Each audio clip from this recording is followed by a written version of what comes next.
আজকেও আমাদের এক্সাম আছে, ওই জন্য সকাল সকাল ঘুম থেকে উঠে মা কালীর দর্শন নিতে চলে আসি, আর তারপরে চলে আসি সোজা স্টেশনে, কারণ আজ আমাদের ফার্স্ট হাফে এক্সাম।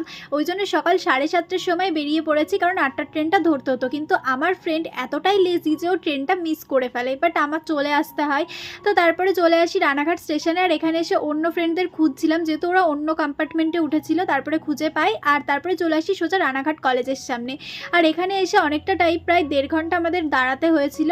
আর তারপরে প্রচণ্ড ভিড় হয়েছে, এরপরে হুড়মুড়িয়ে সবাই একসাথে দৌড়ে ঝাপটে ঢুকে পড়ে, ওই জন্য আর ভিডিওটা কন্টিনিউ করা হয়নি। একদম এক্সাম দিয়ে বেরিয়ে তোমাদের সাথে ভিডিওটা কন্টিনিউ করছে। এখন দেখো সবাই হুড় হুড় করে বেরোচ্ছে। আর এর কাছে শুনছিলাম তোর এক্সাম কেমন হয়েছে, ও বললো বাজে। আমাদের এক্সামও খুব ভালো হয়নি, তবু আমরা মনের আনন্দে হেসেই যাচ্ছিলাম। আর এরপরে আমার ফ্রেন্ড রীতিমতো টোটো কাকুর সাথে ঝামেলা শুরু করেছে। আমি ডায়লগটা বলছি, তুই পরের ডায়লগটা বলে দিস। এ ভাই চল না ওই দোকানটাই যাই, ওটা দেখে আসি। কেন ওখানে যাবি কেন? তাই আবার তো হেঁটেই যেতে হবে। চুপ কর, 15 টাকা ভাড়া দিয়েছে, ওখানেই নামবো। সত্যি তোদের মতন পাবলিক